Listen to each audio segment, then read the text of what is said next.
Hello, we're here at Hotel Okura and ito ang lobby niya. Napakaganda, di ba?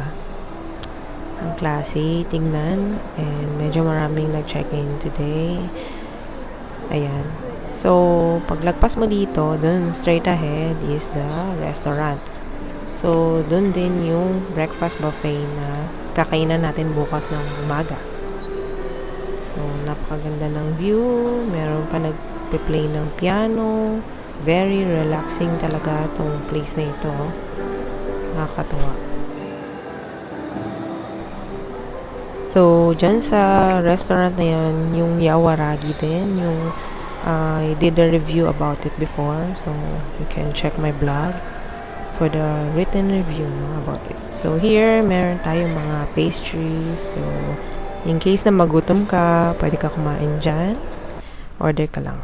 So, now, nakapag-check-in na kami and we're heading to our room. Ayan. Napakaganda ng room. Very spacious. And yan, laki ng TV. And here's our bed.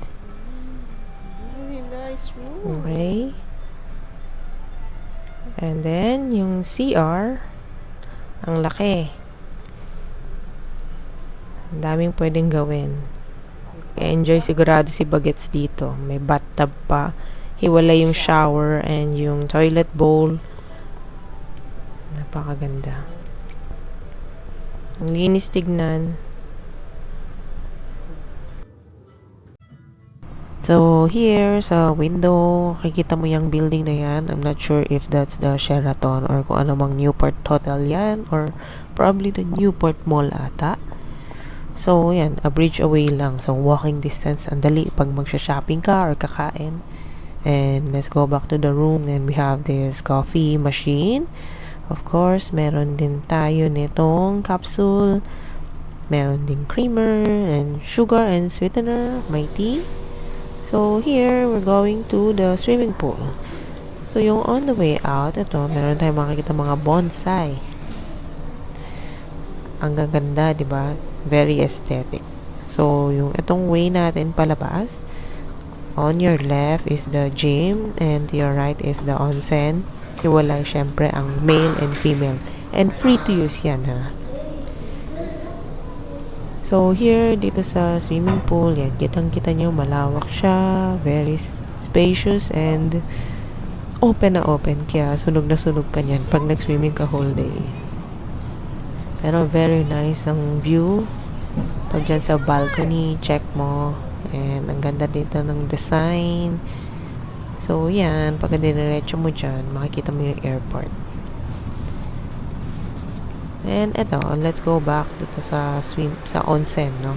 Sa female onsen. And sinuwerte ako na walang gumagamit. Pwede ako mag-record. This part is the locker area for changing. Merong lotion and hair dryer. And dyan, we have the jacuzzi. On the left, merong water dispenser and some towels for drying. Sa kabilang side, meron naman tayong wet and dry sauna. And then, sa kanan, yung shower area.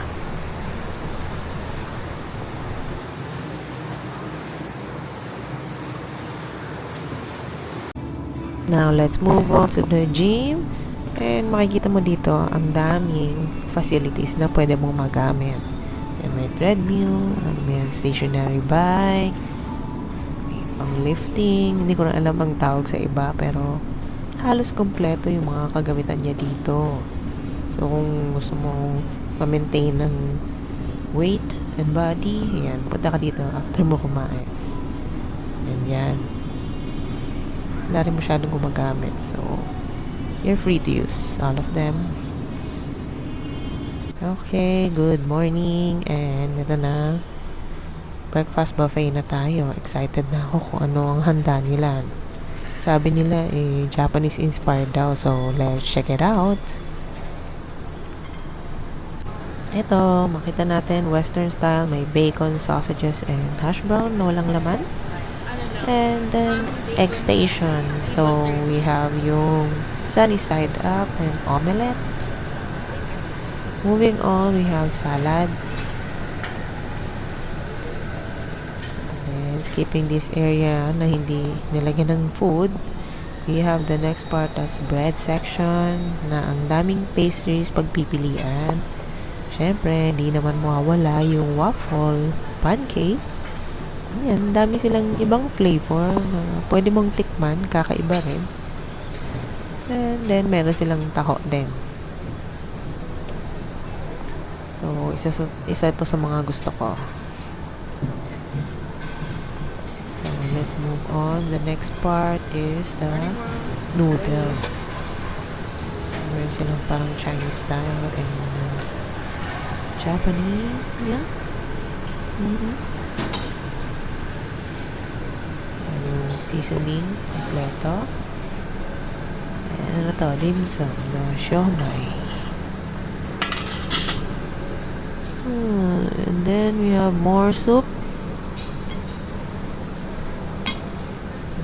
Siyempre, meron silang beef porridge. So ngayon, punta na tayo sa Japanese set.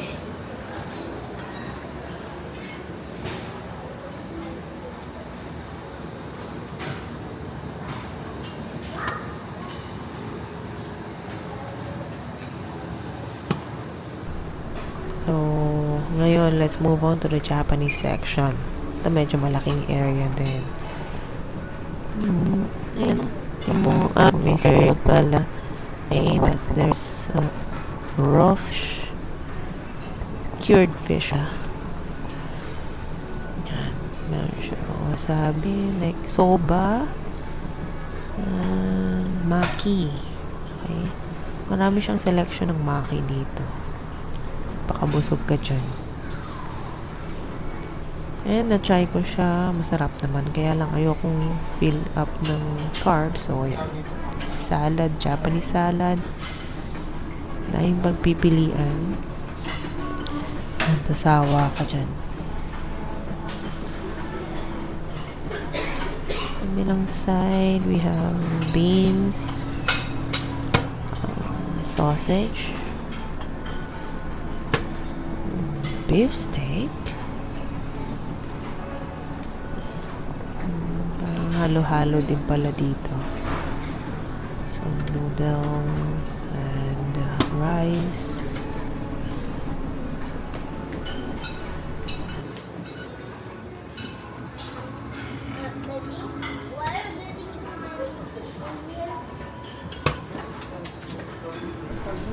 So, this concludes yung food, no? Ang daming choices naman.